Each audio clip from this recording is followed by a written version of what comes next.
সুপ্রিয় শিক্ষার্থীবৃন্দ, সবাইকে স্বাগতম জানাচ্ছি আজকের অনলাইন ক্লাসে। কলেজের শিডিউল অনুযায়ী প্রতি সপ্তাহের যে রুটিন আছে সেই রুটিন অনুযায়ী আজকেও চলে এসেছি তোমাদের ক্লাস নেওয়ার জন্য। যে কোনো একটা ইয়ারের হয়তো আজকে ক্লাস হবে এবং রুটিন অনুসারে হবে। তো কোন ক্লাসে আজকে কোন ইয়ারের ক্লাস আজকে নিব এবং কোন টপিক পড়াবো সেটা জানতেই চলে যাচ্ছি আজকের ক্লাসের স্লাইডগুলোতে।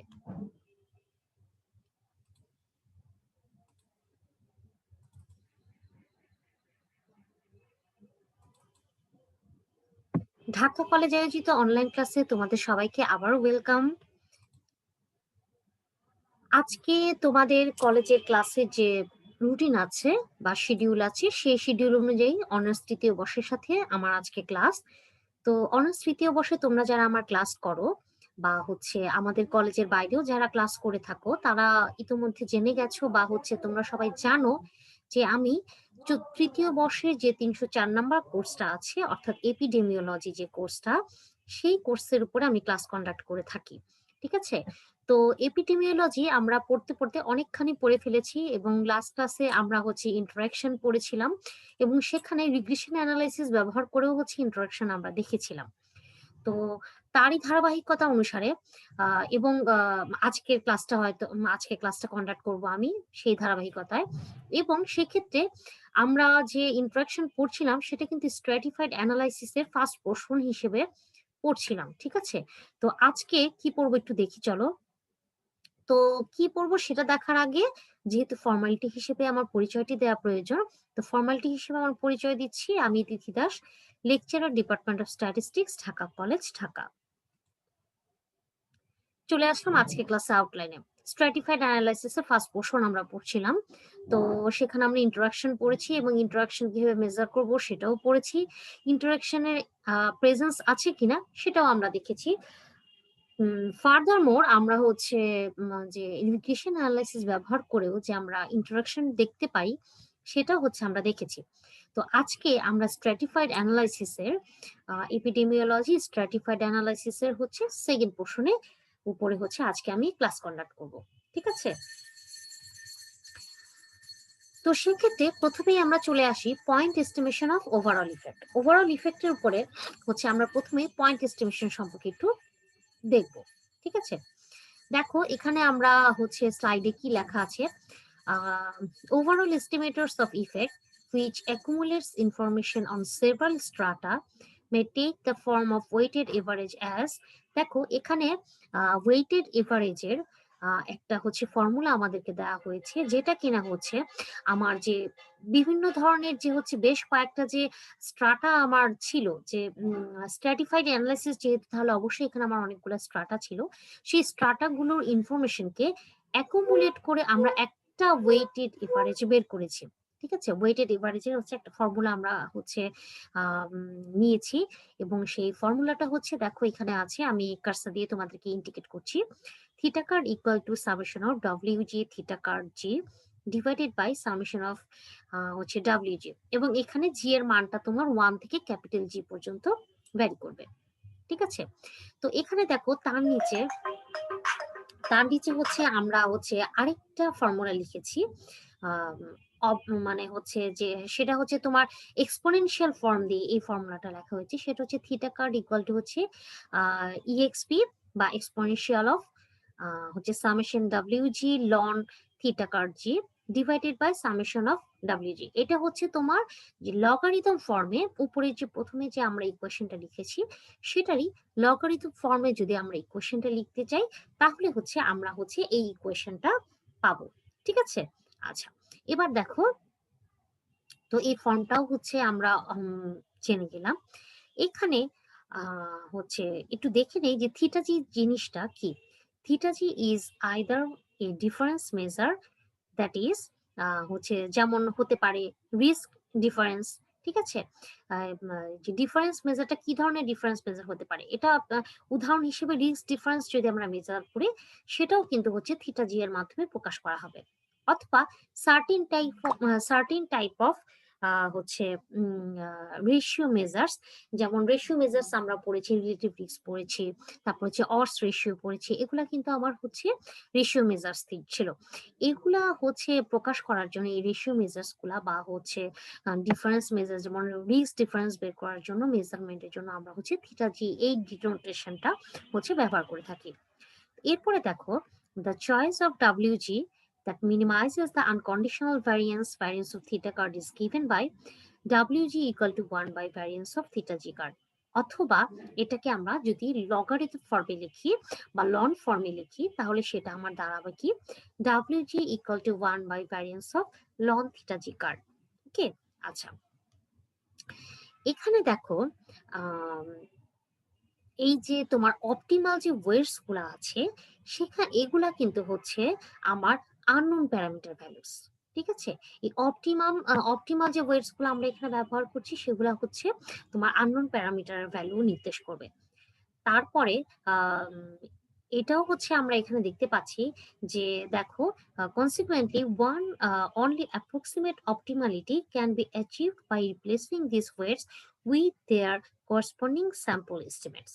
আচ্ছা, আমরা যে অপটিমালিটিটা হচ্ছে মেজার করতে যাচ্ছি বা অ্যাপ্রক্সিমেট হচ্ছে অপটিমালিটি যে মেজার করতে যাচ্ছি, সেখানে আমরা যদি এই ওয়েটস গুলাকে হচ্ছে তা স্যাম্পল এস্টিমেটের সাপেক্ষে হচ্ছে রিপ্লেসমেন্ট করে ফেলি, ঠিক আছে, তাহলে সেক্ষেত্রে আমাদের হচ্ছে অ্যাপ্রক্সিমেট অপটিমালিটিটা হচ্ছে আমরা বের করতে পারবো। সেক্ষেত্রে দেখো, ডাব্লিউজি সমান সমান হচ্ছে 1 ডিভাইডেড বাই, যেটা হচ্ছে আমরা এস্টিমেট করছি, যেহেতু এস্টিমেট করা হচ্ছে এর জন্য হচ্ছে আমরা উপরে কার্ড ব্যবহার করেছি, variance of card theta G card, অথবা লগারিদম ফর্মে বা লন ফর্মে আমরা লিখতে পাই W G equal to 1 divided by variance card ln theta card জি।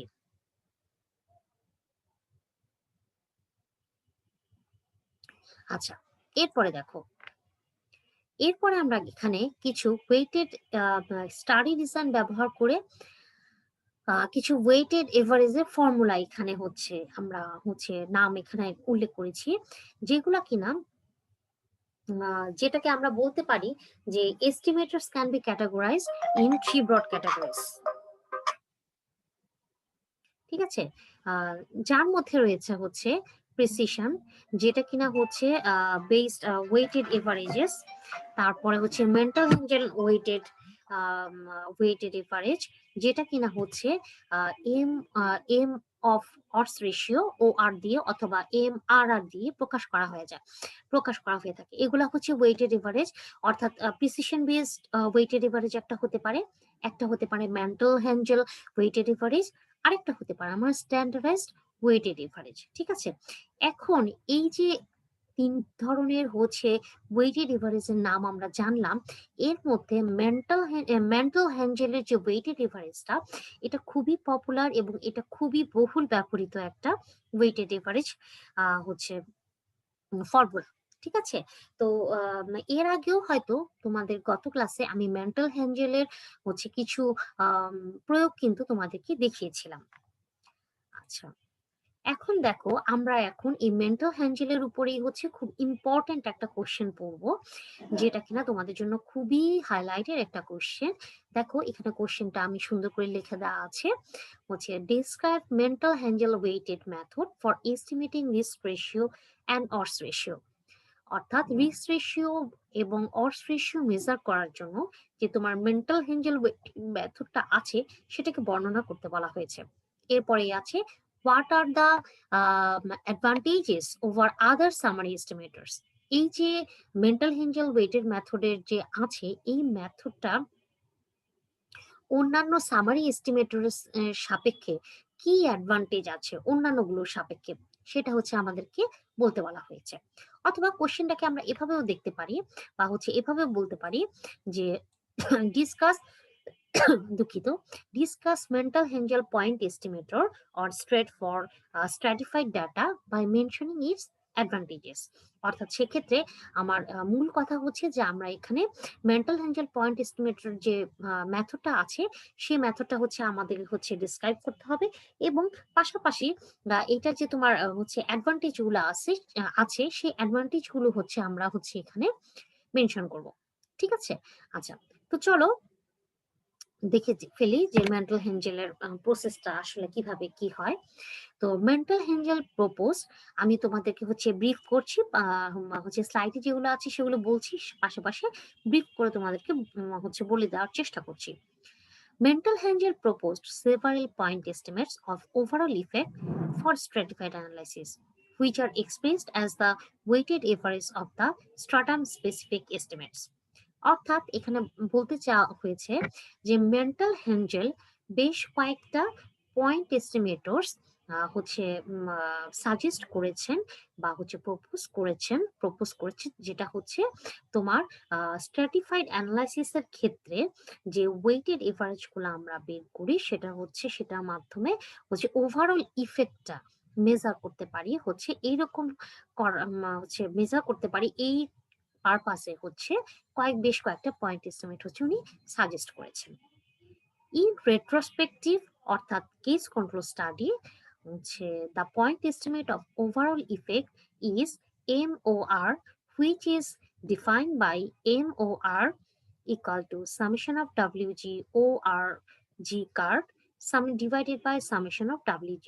এখানে MOR হচ্ছে তোমার অর্স রেশিও এবং সেটা মেন্টাল হেঞ্জেলের পদ্ধতিতে। এর জন্যই এখানে এম এই অক্ষরটা এখানে ব্যবহার করা হয়েছে OR এর সাথে। ঠিক আছে? আচ্ছা, এবার জেনে নিচ্ছি যে আমি যে এখানে ইকুয়েশনটা লিখলাম এখানে আমার কোনটা কি ডিনোট করছে।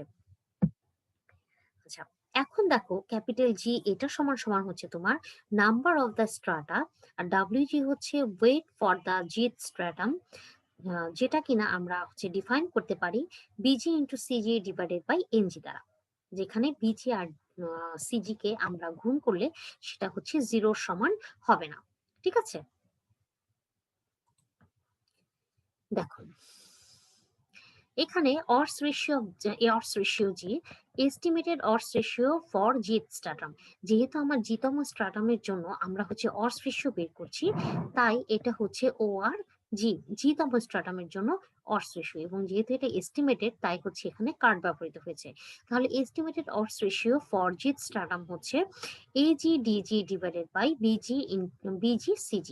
ওকে, দেখো এখানে আমার হচ্ছে 2/2 একটা টেবিল দেওয়া আছে। এই টেবিলে হচ্ছে তোমরা যেহেতু হচ্ছে এরকম 2/2 টেবিল অনেকগুলো হচ্ছে দেখেছো, আশা করি এটা তোমাদের বুঝতে কোনো অসুবিধা হওয়ার কথা না। ঠিক আছে? এখানে দেখো আমরা হচ্ছে ভিতরের এলিমেন্ট গুলো দিয়ে দিয়েছি, হচ্ছে এক্সপোজ, নন এক্সপোজ, ডিজিজ, নন ডিজিজ, এই দুইটার জন্য হচ্ছে AG BG CG DG। এবং সেক্ষেত্রে দেখো এখানে হচ্ছে আমরা মার্জিনাল গুলাও হচ্ছে ডান পাশে এবং নিচে অলরেডি দিয়ে দিয়েছি। ওকে, আচ্ছা, এবার আসো দেখি যে mental handle odds ratio. Mental handle odds ratio তাহলে কি হচ্ছে summation AG/DG divided by NG whole divided by summation BG/CG divided by NG। আচ্ছা, mental Hengel weighted method can also be used to approximate the risk ratio in a follow-up study। অর্থাৎ এখানে এখানে এটাই বলতে চেয়েছে একটু আগে যেমন আমরা হচ্ছে অর্স রেশিও বের করেছি, তোমার অর্স রেশিও বের করেছিলাম হচ্ছে তোমার কেস কন্ট্রোল স্টাডি, যেগুলো হচ্ছে রেট্রোস্পেক্টিভ স্টাডি, সেটার জন্য হচ্ছে একটু আগে আমরা হচ্ছে অর্স রেশিও বের করেছিলাম। তো এখন আমরা যেটা বলতে চাচ্ছি যে এই অর্স রেশিওর পাশাপাশি আমরা যে ফলো আপ স্টাডি যেগুলো সেগুলোর জন্য অথবা রেয়ার এক্সপোজারের জন্য হচ্ছে চাইলে রিস্ক রেশিও হচ্ছে মেন্টাল হেনজাল ওয়েটেড মেথড ব্যবহার করে বের করতে পারি বা ইউজ করতে পারি আর কি। সেক্ষেত্রে দেখো, সেক্ষেত্রে আমার ইকুয়েশনটা দাঁড়াচ্ছে এরকম, summation AG/N0G divided by NG whole divided by summation BG/N1G divided by NG। Okay, যেটা কিনা হচ্ছে এক্সপ্রেস হতে পারে ওয়েটেড এভারেজ হিসেবে MRR card equal to summation WG/RR card G divided by summation of WG। এরপরে চলে আসি আমরা মেন্টাল হ্যান্ডেল ওয়েটেড এর জন্য হচ্ছে যে সূত্রগুলো আমরা দেখে ফেলেছি। এখন আমরা চলে যাব এটা অ্যাডভান্টেজে। তো অ্যাডভান্টেজে কি লেখা আছে আমরা একটু দেখি যে as mental handle point out an interesting property of the MOR is that it equals unity only when mental Hengel chi-square statistics is 0. Thus, there is a direct mathematical connection between chi-square test and MOR, which is not a characteristics of the other summary estimators. আচ্ছা, এখানে আমরা প্রথমেই question আমার বলা ছিল যে আমার আদার যে এস্টিমেট গুলো আছে মেন্টাল হ্যান্ডেল ছাড়াও ওয়েটেড এভারেজ মেজার করা আমার যে আরো পদ্ধতিগুলো আছে সেগুলোর থেকে মেন্টাল হ্যান্ডেলটা সেগুলোর তুলনায় মেন্টাল হ্যান্ডেল বেশি মানে হচ্ছে উপকারী বা অ্যাডভান্টেজটা বেশি এই কারণে যে মেন্টাল হ্যান্ডেলের সাথে কাই স্কোয়ারের একটা রিলেশন আছে, ঠিক আছে, যেটা কিনা হচ্ছে তোমার বাকি যে এস্টিমেট গুলো আছে সেখানে হচ্ছে এই রিলেশনটা নাই বা এই কানেকশনটা নাই, ঠিক আছে।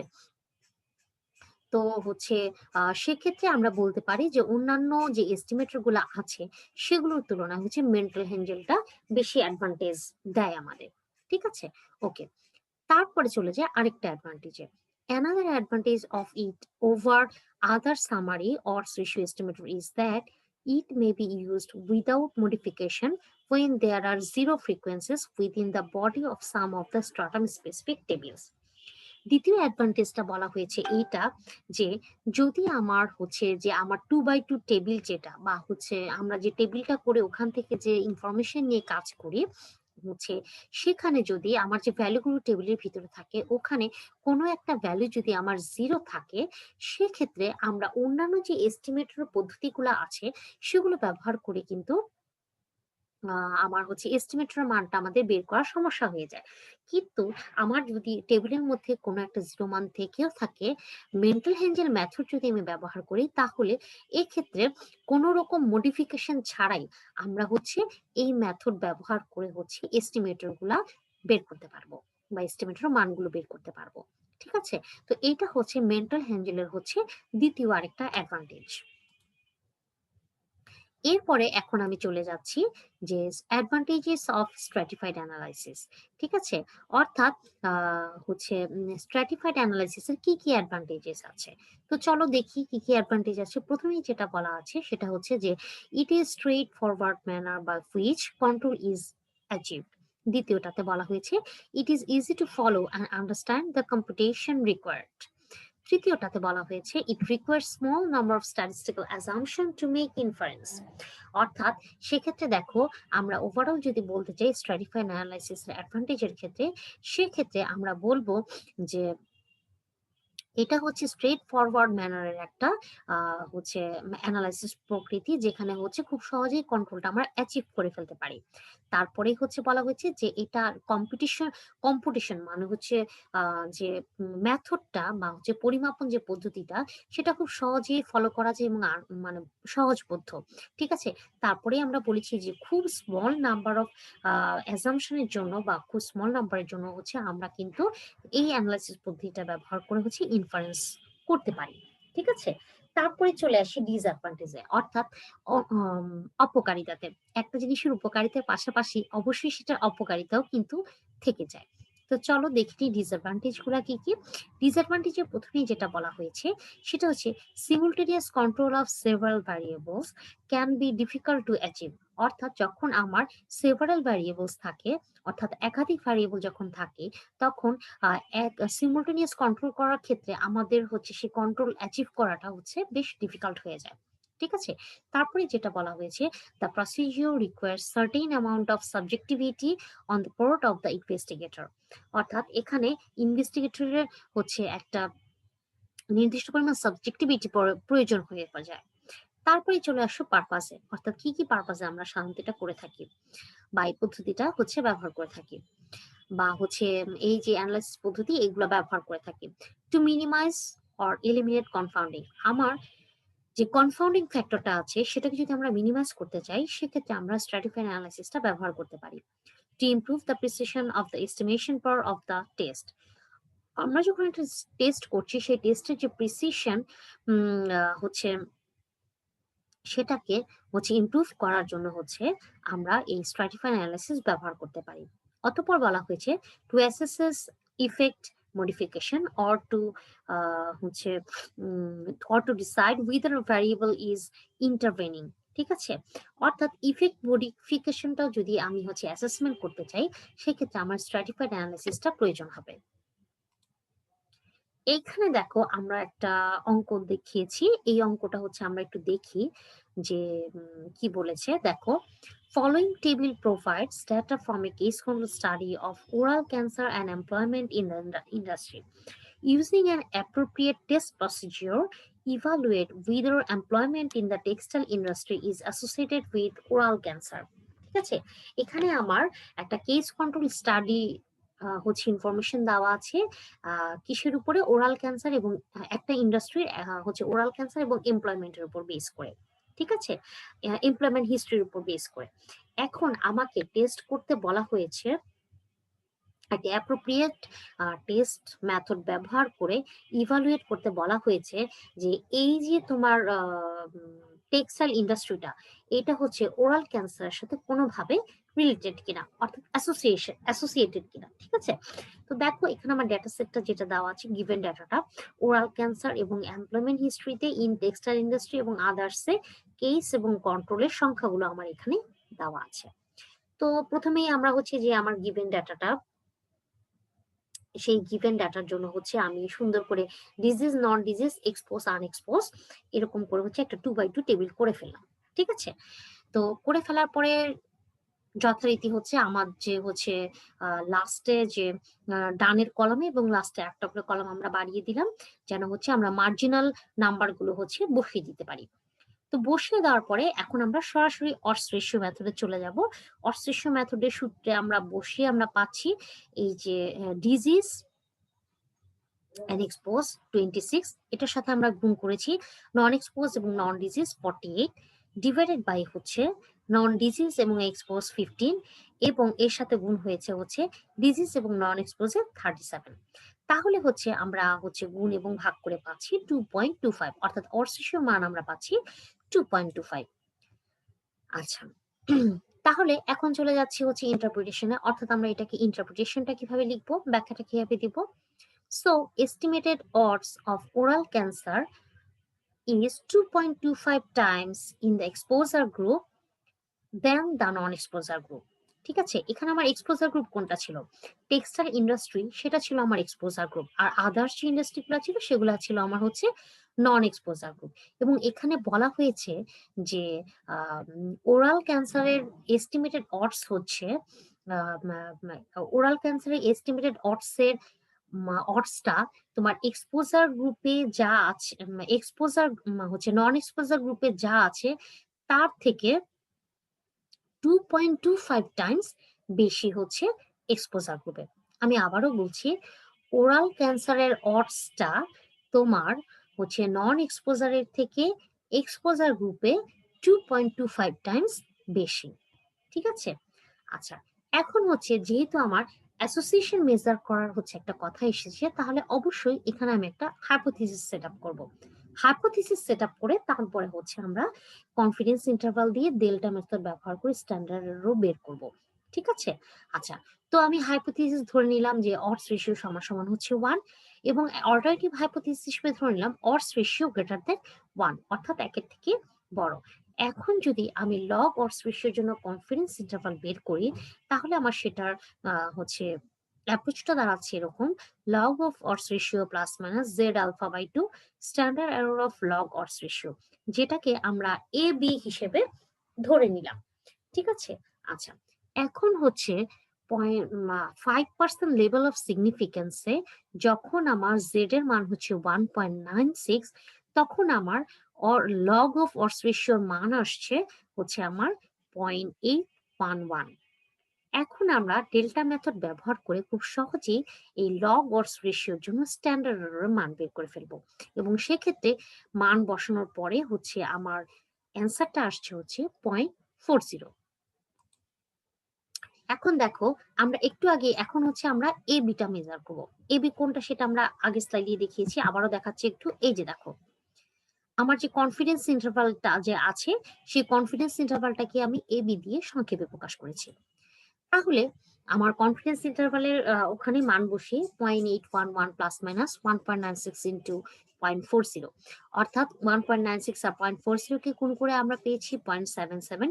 এইটার সাথে আমার প্লাস মাইনাস হবে হচ্ছে 0.811। তো যদি আমরা হচ্ছে 0.811 থেকে 0.77 কে হচ্ছে বিয়োগ করি, তাহলে হচ্ছে আমরা পাচ্ছি হচ্ছে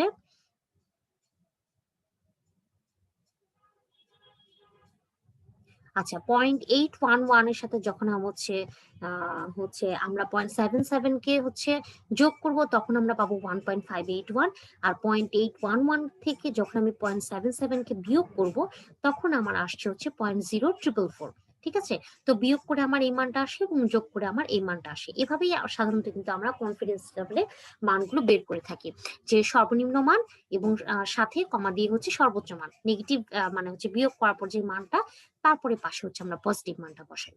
এখন হচ্ছে তাহলে যদি এটা আমার হয়ে থাকে, তাহলে হচ্ছে odds রেশিওর জন্য কনফিডেন্স ইন্টারভালটা হবে আমার এক্সপোনেনশিয়াল মান নিলে, অর্থাৎ এ আর বি এর এক্সপোনেনশিয়াল মান নিলে যেটা আমরা পাচ্ছি হচ্ছে 1.045 এবং 4.86।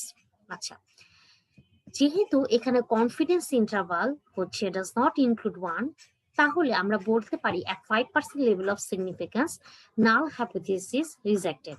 অর্থাৎ এক্ষেত্রে এই যে আমরা যে দুইটা জিনিস ধরেছিলাম যে হচ্ছে তোমার হচ্ছে ক্যান্সারের সাথে হচ্ছে তোমার ইন্ডাস্ট্রির যে একটা রিলেশন আমরা দেখাতে চেয়েছিলাম, সেখানে আমরা বলতে পারবো যে অ্যাসোসিয়েশন এই দুইটার মধ্যে হচ্ছে এক্সিস্ট করে। ঠিক আছে, অর্থাৎ employment in textile industry is associated with oral cancer. অর্থাৎ যে টেক্সটাইল ইন্ডাস্ট্রিতে এমপ্লয়মেন্টটা তোমার হচ্ছে ওরাল ক্যান্সারের সাথে অ্যাসোসিয়েটেড। ঠিক আছে, এবার চলে যাচ্ছি আরেকটা প্রশ্নে।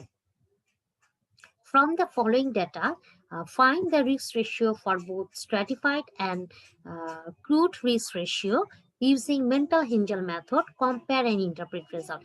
এখন দেখো, আমরা মেন্টাল হেঞ্জেল মেথড ব্যবহার করে একটা অঙ্ক করব। এখানে আমার ডাটা সেটটা দেওয়া আছে এবং হচ্ছে আনভ্যাকসিনেটেড এবং ভ্যাকসিনেটেড বয়েজ এবং গার্লস এর জন্য দেওয়া আছে। ঠিক আছে, আচ্ছা, তো হচ্ছে ডাটাটাকে প্রথমেই হচ্ছে আমরা ক্রুড অ্যানালাইসিস করব। এই ডাটাটার জন্য ক্রুড অ্যানালাইসিস করব, তো সেক্ষেত্রে হচ্ছে আমরা ডাটাটা তৈরি করে দিলাম জেন্ডার এবং কেসের আলোকে। হচ্ছে তৈরি করে নেওয়ার পরে হচ্ছে আমরা মার্জিনাল মানগুলো হচ্ছে বের করে ফেললাম যোগ করার পরে। এখন আমার রিস্ক রেশিওর যে ক্রুড রিস্ক রেশিও, এইটা আমার মান আসবে হচ্ছে, দেখো এখানে এই যে 819 divided by 1000 divided by 181 divided by 1000। তাহলে ক্যালকুলেশন করে আমার মান আসছে হচ্ছে 4.52। অর্থাৎ এখানে estimated risk of case for boys is 4.52 times then the estimated risk of case for girls. অর্থাৎ বালিকাদের থেকে বালকদের হচ্ছে কেস হওয়ার রিস্ক হচ্ছে 4.52 টাইমস বেশি। ঠিক আছে, অর্থাৎ এখানে রিস্কটা কাদের বেশি? বয়েজদের বেশি। কাদের থেকে? গার্লসদের থেকে বয়েজদের রিস্কটা বেশি, এবং সেটা গার্লসদের তুলনায় 4.52 টাইমস হচ্ছে বেশি। এখন স্ট্র্যাটিফাইড অ্যানালাইসিস করব আমরা হচ্ছে ভ্যাকসিনেশন স্ট্যাটাসের জন্য। ঠিক আছে, তো দেখো এখানে আমার কেস এবং আনভ্যাকসিনেটেড পার্সনের জন্য যখন হচ্ছে আমার ধরে নিয়েছি আমি হচ্ছে 1, কেস আর কন্ট্রোল বয়েজ এবং গার্লসের জন্য হচ্ছে আমরা হচ্ছে ভ্যালুগুলো বসিয়ে সেখানে মার্জিনাল ভ্যালুগুলো হচ্ছে আমরা লিখে ফেললাম। তো মার্জিনাল ভ্যালুগুলো লিখে ফেলার পরে এখানে দেখো যে আমার রিস্ক রেশিও এখানে 1 এর জন্য হচ্ছে আমরা হচ্ছে এখানে বের করে নিয়েছি, যেটা হচ্ছে আমার অ্যাপ্রক্সিমেটলি 1 দেখাচ্ছে। ঠিক আছে, আচ্ছা, এখন সেক্ষেত্রে আনভ্যাকসিনেটেড ক্ষেত্রে আমরা হচ্ছে এখান থেকে দেখতে পাচ্ছি যে রিস্ক অফ কেস হচ্ছে same for both boys and girls. অর্থাৎ বয়েজ এবং গার্লস উভয় পক্ষের জন্য হচ্ছে রিস্কটা এখানে আমার হচ্ছে সেম আসতেছে, দুই পক্ষেরই হচ্ছে সেম রিস্ক। ঠিক আছে, এখন আমরা চলে যাব মেন্টাল হেঞ্জেল কাই স্কোয়ারের যে এস্টিমেটরটা আছে সেটা ব্যবহার করব। সেটা ব্যবহার করে দেখব কি অবস্থা হয়। আচ্ছা, দেখো এখানে কাই স্কোয়ার মেন্টাল হেঞ্জেলের যে সূত্রটা আমার আছে, প্রথমে আমরা সেটা লিখে নিলাম এবং আমরা দেখতে পাচ্ছি যে এটা কাই স্কোয়ার ডিস্ট্রিবিউশন ফলো করে উইথ 1 ডিগ্রিস অফ ফ্রিডম।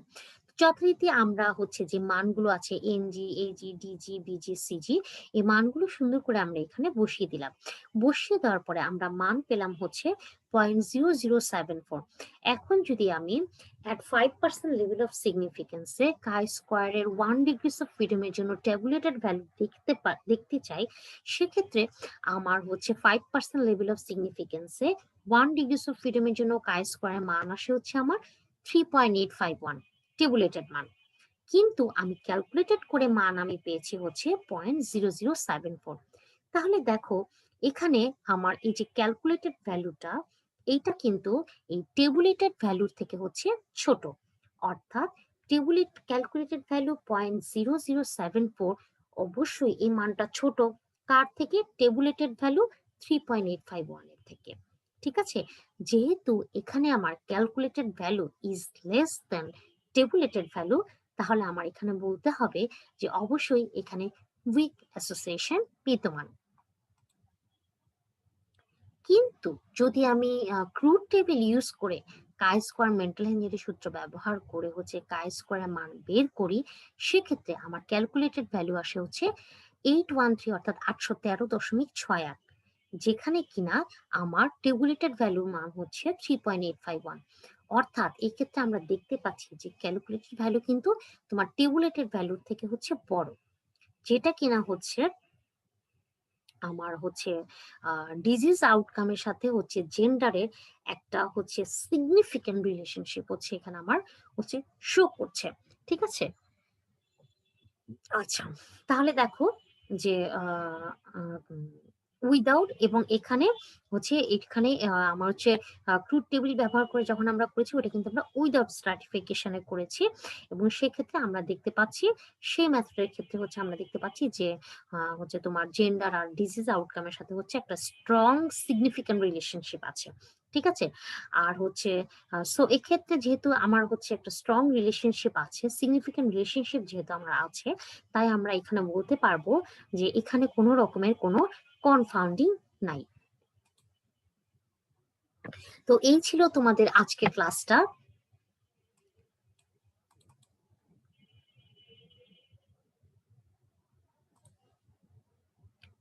তো আজকে আমরা হচ্ছে বেশ কিছু জিনিস দেখলাম এবং মেন্টাল হেঞ্জেলের একটা প্রয়োগও আমরা হচ্ছে দেখলাম।